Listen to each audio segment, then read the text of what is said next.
Well, we know that San Francisco has so many iconic locations for students to be exploring, such as the Golden Gate Bridge, Golden Gate Park, the Palace of Fine Arts, or Fisherman's Wharf.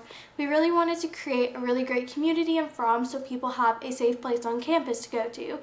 And so some of our goals that we set at the beginning of the year was one, to win Hall of the Year, have someone from Fromm attend UCLA conference, which we did, have everyone in the hall get to know each other and be able to integrate the floors, which we were able to do through some of our social events, take into consideration any issues that residents may be facing, and we did this through some of our education events and some of our poster series.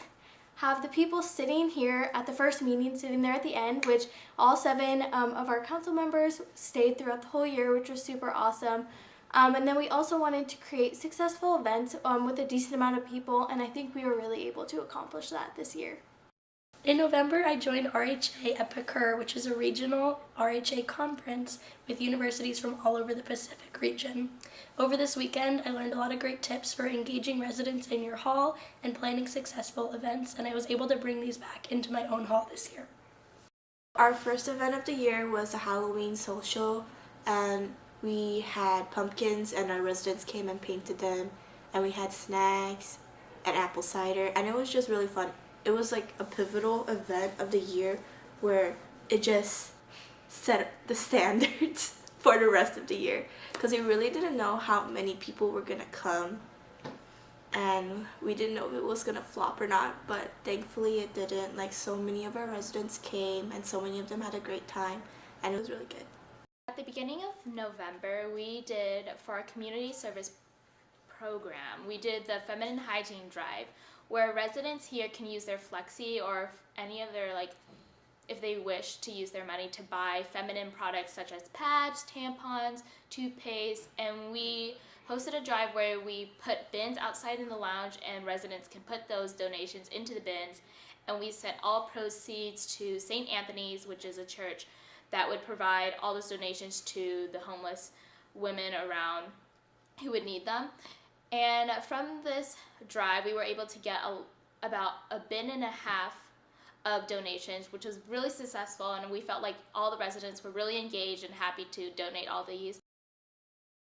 In December, we held a self-care event for all of our residents since finals were approaching and we knew that everyone was probably a little stressed, eager to go home.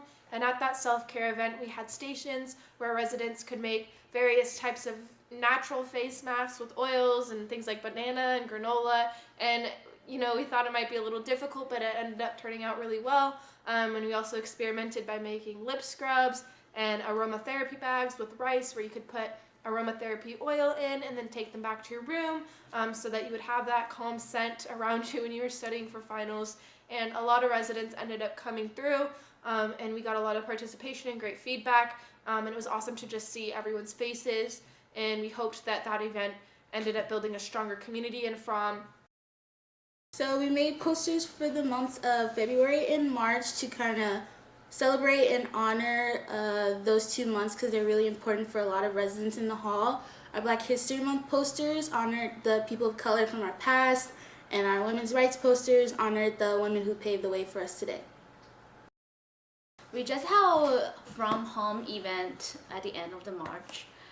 What we did was we just put some San Francisco postcards for people who came by, and they can stop by and wrote some postcards and send back to home. It was pretty fun. We did it right after spring break because people usually get homesick at that time. We wish this postcard will help them feel more comfortable and miss less home. By February, we spent $192.73 on social events, including Halloween social events and self-care events. They both are really successful. Now we currently have $357.27 left. I feel like through RHC we were able to connect a lot of individuals and help them engage socially and break them out of their shell when they really didn't want to, through our social events and through community service and all that stuff. So we hope to had provided a segue, especially during such a transitional time in this college experience.